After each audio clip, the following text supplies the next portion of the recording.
Rabbi Manis Friedman. Hello. Thank God it's Tuesday. And I'm going to start with Mazel Tov. Mazel Tov on your birthday, which just took place yesterday. And of course, I'm doing this on behalf of the entire Russian-speaking community.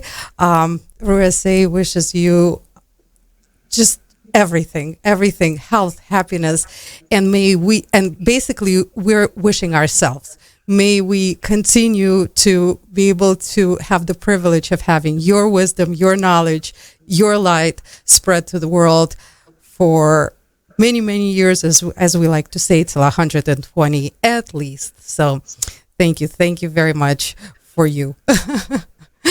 And Amen. thank you. And today's program was actually requested by one of our listeners who happens to be a very outstanding and philanthropic individual. We're going to not name his name. He didn't ask to be named. But it's his topic, his concern, and I think it's a great topic. We speak about it a lot, and it's very important. However, we're going to have a little twist to it today. So the question is philanthropy versus charity.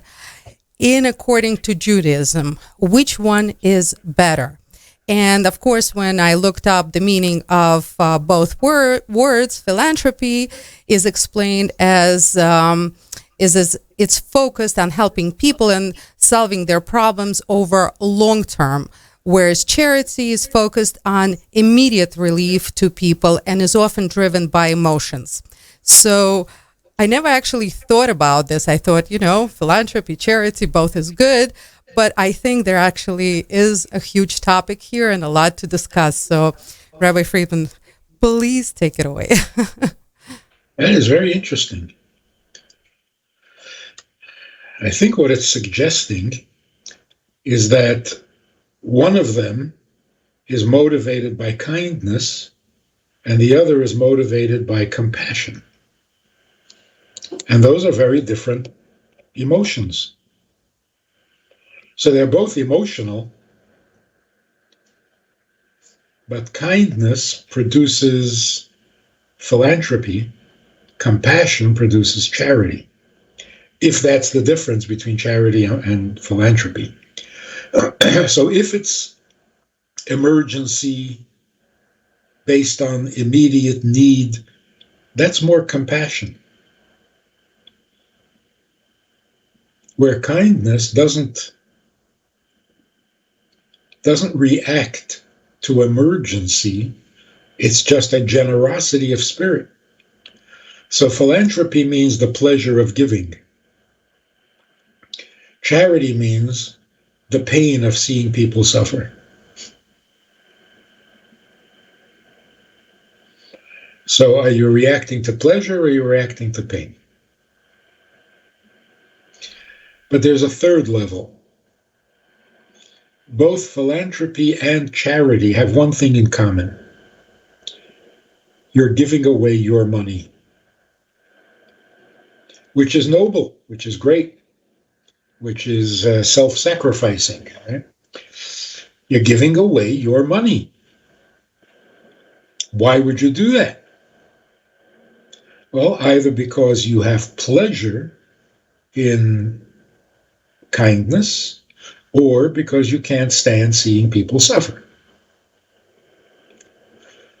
But there's a third possibility, and that is it doesn't feel like your money. It doesn't feel like you're giving away your money. Because to many people, and this is really special and noble, the money I don't need is not really mine. Or not meant for me. Legally, of course, it's mine. And anybody who takes it is stealing. But the way I see it and the way I relate to it is that if I don't need it, then it obviously was not meant for me. So when I give it away, I'm simply delivering it to the right address because it wasn't meant for me. So it's like return to sender. This was not my money. So when I see somebody who needs, I think, oh, it was probably for this person. So it doesn't feel like I'm sacrificing. I'm not doing anything amazing. It was not meant for me. Or another way of thinking of it, I can use it. I can enjoy this money. It was never too much money. So I can use it, but so can you. And who says my using it is more valid than your using it? And that's what we call tzedakah. Because the word tzedakah, which is translated as charity, is it's a bit contradictory. Because tzedakah means to give charity, but the word tzedakah means righteous. Righteousness. Is it righteousness to give away your money? So, in the true sense of tzedakah, the instinct or the feeling is, this is not my money. It was not meant for me. It's only right that I give it to somebody who really needs it. So it's not kindness, it's not generosity, it's not the pain of seeing people suffer. It's simply right. The money is not rightfully for me, it is rightfully meant for you. So the word for giving is rightful. Give the money to its rightful recipient, because you're not the one. That's a godly instinct. Any human being can have a compassion streak in them or a kindness, generosity streak. That's human, and it's beautiful. But this feeling that my money was not really meant for me, it's just my job to deliver it, that's godly. That's a whole different realm. Rabbi Friedman, but speaking about philanthropy, it seems like philanthropy is not just giving, it's also taking a project upon yourself. So it's more of a commitment. Is it only based on feeling good, and that's why people take very serious projects? I mean, I know people that sponsor building synagogues, sustain schools. I mean, we in our community, and I would like to mention this individual, David Dubrov. Unfortunately, he's no longer with us, but he single-handedly built the yeshiva for Russian-speaking students, high school for boys and girls, and he sustained it for very, very many years. I mean, that's a huge philanthropic project, and I don't know if it's charity or charity and philanthropy. We have a lot of individuals who are single-handedly building schools, synagogues, and helping a lot of other. So they're taking this project on, and they're working on developing it. And it's very long term. Is it because they want to feel good about what they're doing, or is there still maybe more to it? It sounds like a thoughtful form of generosity. You can be generous thoughtlessly, just throw money at people, just for the fun of it. Or you can be thoughtful about it. You can be a little intelligent about it. You want your generosity to produce the greatest results, the most meaningful results. So then it becomes a question of, what do you find meaningful? So some people will donate to a hospital, some to a school, some to a museum, depending on what you think is the most meaningful. So it's a combination of kindness, and intelligence, which again is very special because all thoughtful emotion is a sign of a real human being. Animals can be kind. They can be generous. But it's not thoughtful. It's not value-based. Whereas a human being, even when they have a strong impulse of charity, of generosity, kindness, they do it with intelligence. They bring the mind to the heart and combine them so that you have an intelligent emotion. Rabbi Friedman, we had an individual very recently, and I'm going to mention his name because we did a whole program. We dedicated a whole show to him. He just dedicated $40,000 to the Kings Bay Y for a children's program, and he donates this kind of money all the time, and he does not just to this organization, he donates to Jewish causes, just as much, even more. But the interesting part with him, when we asked him, do you donate to individuals or only to causes, to groups? And he says, I never donate to individuals. Can you please, so the question is this better to donate to causes, to groups, or to individuals? How is that valued? Ideally, you never say no. So if an individual approaches you and asks for help, how can you say no? It's against my policy to be nice to people individually. That's not a good policy. Yeah, the bulk of my tzedakah, the bulk of my donations will go to organizations and institutions and so on. And okay, that's legitimate. But if somebody asks, of course,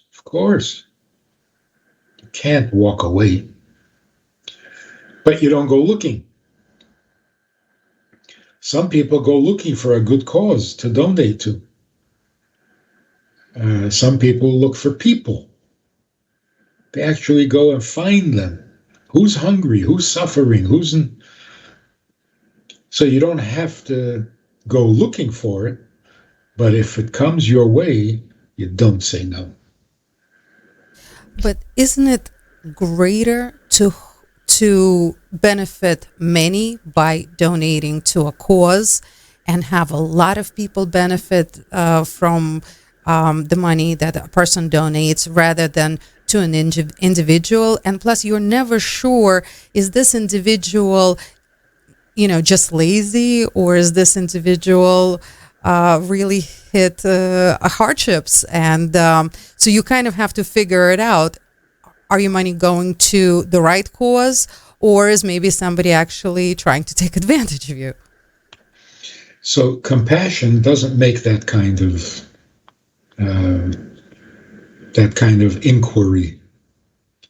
If somebody is begging, whether it's because they're financially really in trouble, or it's an emotional problem that they just got into the habit of taking other people's money.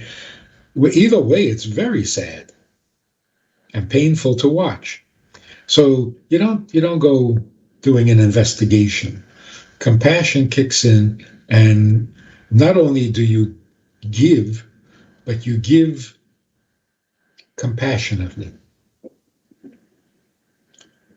so that the person knows that you care, that it bothers you, that they're in pain, whether it's hunger, literal hunger, or some emotional hole in their heart that can't be filled, which makes them go around begging, and they've got lots of money sitting under their mattress or something.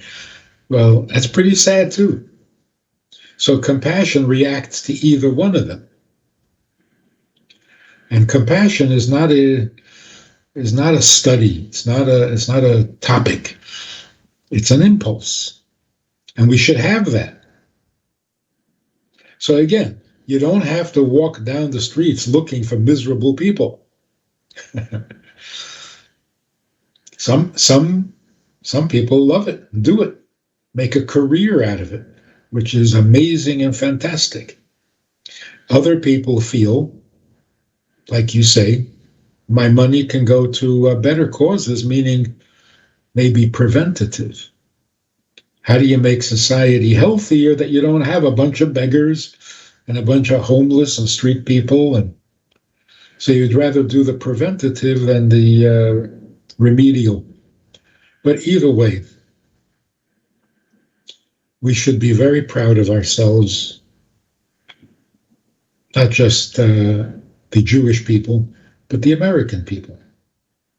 Very generous.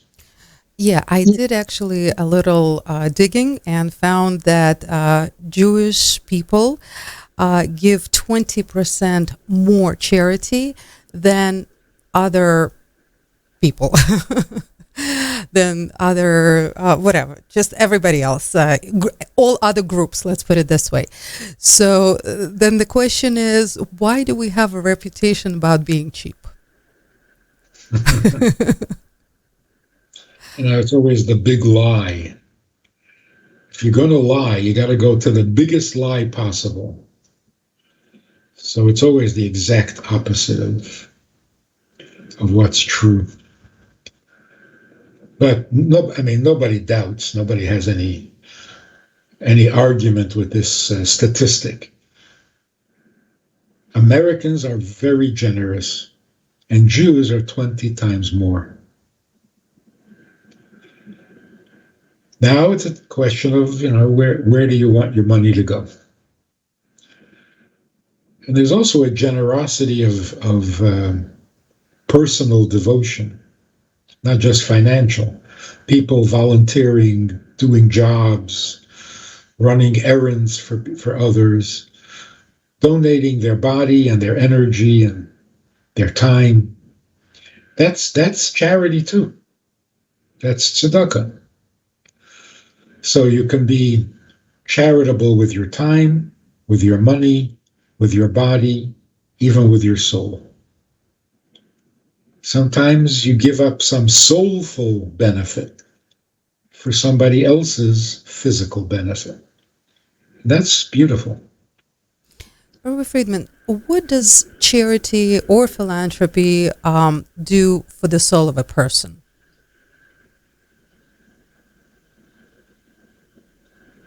How do they affect the soul? It certainly affects the soul, but it affects the rest of the world as well. Giving charity brings God to the world because God finds that irresistible.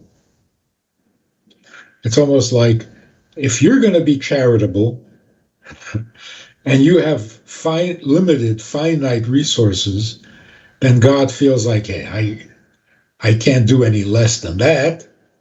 If you're charitable, I'm going to be charitable. And if I'm going to be charitable, it's going to be infinite because I don't know how to do things in small portions. So it literally brings God into the world more than all the other mitzvahs. Rabbi Friedman, the reason why this gentleman actually asked us to raise this topic, and because it's a very giving person, very giving with his time, with his finances, with his soul, very, very upstanding individual. And he actually, has some sort of even a pain about the fact that people in general, well, our community, we are not raised, we come from a country, people did not have so much, especially the older immigration. It was a very, very hard times, about 40 years ago in Russia and 20 years ago. So people were not used to giving up what they have because they had so little. So realistically, how basically, this is in his words, how can we wake up the beast? How can we motivate people to give? And is it the right thing to do to motivate people to give, or just, everybody should take care of their own business and not worry about other people? One of the most generous, kind things you can do for someone is introduce them to the pleasures of giving or to the pain, either way. But back in Russia, there was a lot of giving. It wasn't impressive because you didn't have much to give, but people gave away their last piece of bread. It was really divine. The Chabad underground yeshivas that kept Judaism alive in the worst times, who supported that? People gave away their last ruble. And see, the idea that if I don't need it, then it's probably not meant for me, that can be understood in many ways. Like if you're worth $100 billion, it doesn't take too much brain power to figure out that it was not meant for you. You don't need it. You can't need it. So there's no question that this was not meant for you. But what about a person who has enough money for 2 meals? And yet he feels one meal was meant for me, the other is not meant for me. Because right now, I only need 1 meal. What's going to be tomorrow? That's for tomorrow. But right now, I have money that I don't need, which means I don't need it now. And if I don't need it now, it wasn't meant for me. So there were people who would never go to sleep with money in their pocket. Because why should you have money while you're sleeping? You don't need it. You're not going to need it until you get up. Well, there are people who are hungry right now who can't sleep because the hunger doesn't let them. They need it. You don't. That was the mentality back in Russia. If I don't need it right now, I'm giving it away to those who do need it right now. So the amounts of tzedakah we give today is obviously much more impressive. But the giving instinct was always there. Even the poorest of the poor find opportunity to give. Rabbi Friedman, but a lot of people have fear of giving. So they maybe they have, but they'll give it away now, but what's going to happen later? So there's always that little fear going on. So what would you say to people who are a little bit fearful of giving? That's like, what does it mean, I don't need it? How do you measure that? Do I need $100 billion? No. Do I need a second meal right now? No. But what if? What if I need it? Isn't that a need too? In a sense it is. You need to have that security. You can't blame people if you have that instinct or that fear, then yes, you need it. It's very easy. There's an old expression. It's very easy to put your trust in God when you have a few ruble in your pocket. Sure, now I trust God. But with empty pockets, it's very hard to. So some people actually really need that security. To push themselves beyond that would be very impressive. But if we appreciated and if we understood and if we could somehow measure the power of holiness and goodness that charity produces compared to other mitzvahs that also produce holiness and goodness and make the world a brighter and better place. Every mitzvah does that. But tzedakah stands out. It is a very powerful force of goodness. There is another thing with the Russian community, I've noticed. At some point, I had a very upstanding, very kind gentleman, huge in our community, told me one time, Anna, don't give away so much. You'll be sorry later. Not yourself, not your money. And he actually meant to the Jewish cause. It was very specific that don't give it to the Jew. You're going to be disappointed later. So what about that fear of disappointment?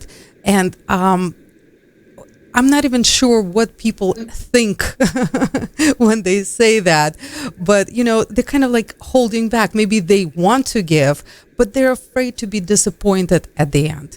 What would you say to them? I think it's nice if somebody is worried about you and advising you not to give away too much, don't get yourself into trouble. That's beautiful. Doesn't mean you have to listen. You can disagree. And for themselves, they shouldn't make that argument. For others, yes. I want you to have the money.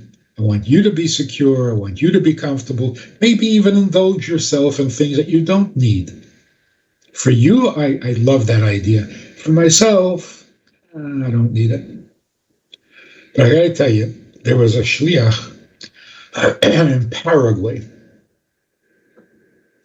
And there was a big debate in the society, not in the Jewish community, in the general society.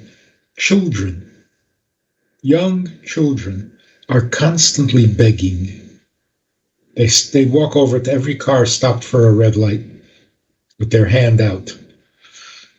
Cute, innocent kids. But there was a big scandal in which it was discovered that parents would send their kids out to beg and then take the money and use it for all sorts of unsavory things. And so there was a buzz in town, don't give the kids. This particular shliach had a 5-minute message on television, Paraguayan television, at the end of the week. And every week he would say some Torah thought. One week, he quoted the Code of Jewish Law that if a child is begging for food, even if you're not sure that it's going to go for food, on the chance that it might, you should give. In other words, you don't have to be 100% guaranteed. On the chance that this might go for food, you should give. Just to children or to anybody? For anybody, if there's a possibility that the need is real, that's good enough reason to give. You don't have to prove that it's going to go for food. And certainly some of it goes for food. I mean, you can't live on drugs alone. Even drug addicts have to eat to drink something. Anyway, the word got around in the streets that the rabbi said to give. And after that, wherever he went, children ran after him and saying, You're our friend. The big Kiddush Hashem. So we don't have to be too cautious. You're giving too much, you're going to end up with not enough. Yeah, you take a little risk. We gamble many ways. We should gamble this way too. Maybe this will be tzedakah. Good gamble. Yeah, absolutely. But people are still fearful that they're working so hard for their money. And then, first of all, that it's not even going to be like, they want appreciation at the end. And it's not always the case. What would you say to people who, there are some people who expect absolutely nothing, but there are some people who are looking for that appreciation factor.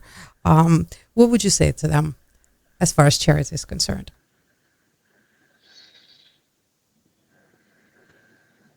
A chassid came to the Alter Rebbe in Lozhne, and he said to him, I give a lot of charity,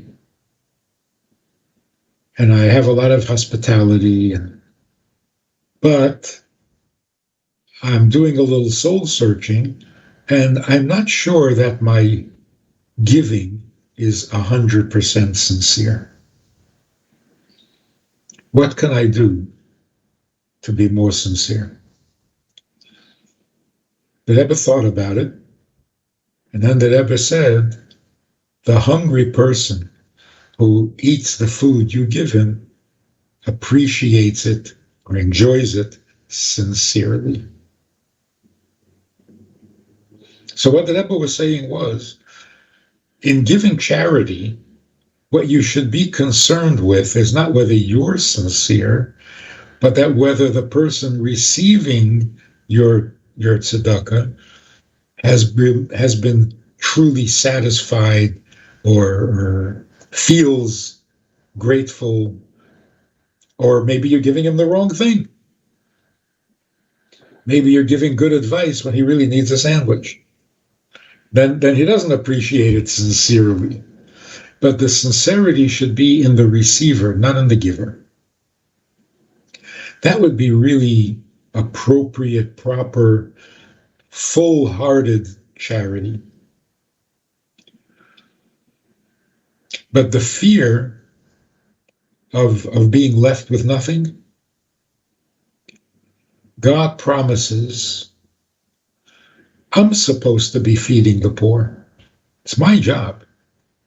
When you do that for me, I will replace every penny you spend, and I will add to it so that you will get back 10 times as much. And God actually says, you can test me on this. Try. If I don't pay you back 10 times as much, you can stop giving. In other words, this is guaranteed. Rabbi Friedman, we're going to run out of time, unfortunately, in about 4 minutes, but there's one more thing. How should people feel when they give charity and they're being taken? I had a little funny story once with me when I was driving in the city, and a fantastically classy dressed elder gentleman came to me with a bow tie and beautiful suit, and he said, you wouldn't believe it, but my car got stuck in a Holland tunnel, and I just can't get out of it. It was a while ago, before cell phones, whatever, or with cell phones. I don't know. I didn't pay attention too much. He said he needed money. He needed it for gas. He ran out of gas, and he's like, yeah, and I remember the line he gave me. He said, please give me your address. I will send it back to you. I will restore your faith in humanity. I never lost my faith. I know, I never lost my faith in humanity, but I thought that line was amazing. I will restore your faith in humanity. I gave him with an easy heart. Of course, there was no return, but this is a funny story, but people do get taken when they give to charity. What advice would you give those people? How should they feel if, they did it with full heart, with good intentions, but unfortunately, it didn't work out too well for them? We never regret. Never regret. But avoid that guy in the future. Don't go looking for trouble. But no regrets. You gave, that was good, that was appropriate at the moment. We never take it back. Never regret. That's a very old Jewish policy. We don't regret. If you lose $1 bill, you just lost it. You left it. You left it on your seat on the subway. Not intentionally. You lost it. And somebody finds it and uses it to buy some food. You have the mitzvah of tzedakah. And the question is, why would you get any credit for this? You didn't do anything. The answer is because you don't regret it. If you knew that this person found it and used it for food, you will have no regrets, guaranteed. So it's as if you gave it to him wholeheartedly. But what if you give a lot of money and wholeheartedly, and that money is just gone for something not good, or it wasn't appropriated the way it was promised to be appropriated, and you think to yourself, with that money, I could have done a lot for my family. It was, maybe something you could spare, but at the same time, you can always do something better with that money or give it to, a real charity. You still should not regret. That's a different issue, I think. That's a crime. So a person who really doesn't need your money, but has this character flaw or habit or addiction to begging and to masquerading, if it's an individual, either way you can have compassion. If it's an organization and their whole purpose is to rip people off, there's no compassion there. That's a crime. And what the Torah says about people who do that, what their punishment is going to be is not pretty. So, no, that's terrible. Using people's charitable instinct in an unhonest, dishonest way, horrible. Rabbi Friedman, amazing. Thank you so much. I mean, this was very interesting, very educational, as always, and we're beyond grateful for this kind of wisdom that you give us every Tuesday. Thank God it's Tuesday. Always wake up on Tuesday with a smile, knowing that we're going to learn something amazing and have something to take away with us for the rest of the week. So, thank you. Thank you for this time, and so looking forward to our next time together, our next program together.